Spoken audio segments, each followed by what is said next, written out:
जाए बलमुआ धकेरे लगड़िया के घरे आ जाए सजनवा धकेरे लगड़िया के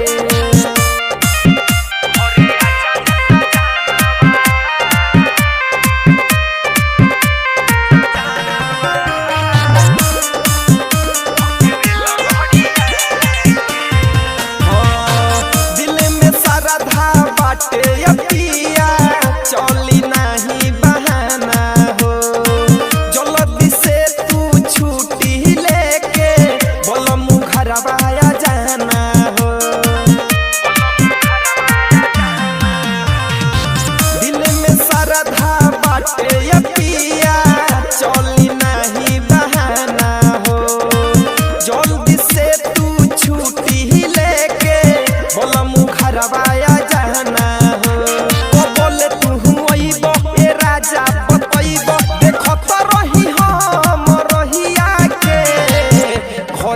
जाए बलमुआ धकेरे लगड़िया के घरे आ जाए बलमुआ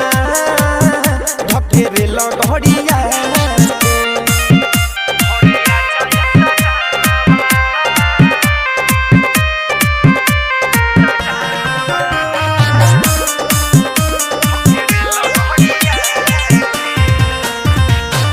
राइटर संदीप प्रेमी सजनवा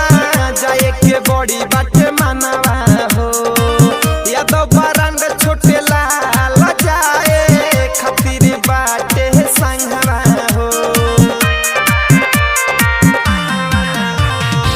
राइटर संदीप प्रेमी सजनवा जाए के बड़ी बात मानवा हो यादव बरंग छोटे लाल जाए खातिर बाटे संगवा हो ढाल शिव जी पजल नहीं करब कोनो छल बुझ हमर तू लचरिया के घरे आ जाए बलमुआ धकेरे लगड़िया के घरे आ जाए सजनवा धकेरे लगड़िया के साथे चलब देव घर पिया करे खातिर जल ढोड़िया के घरे आ जाए बलमुआ धकेरे लगड़िया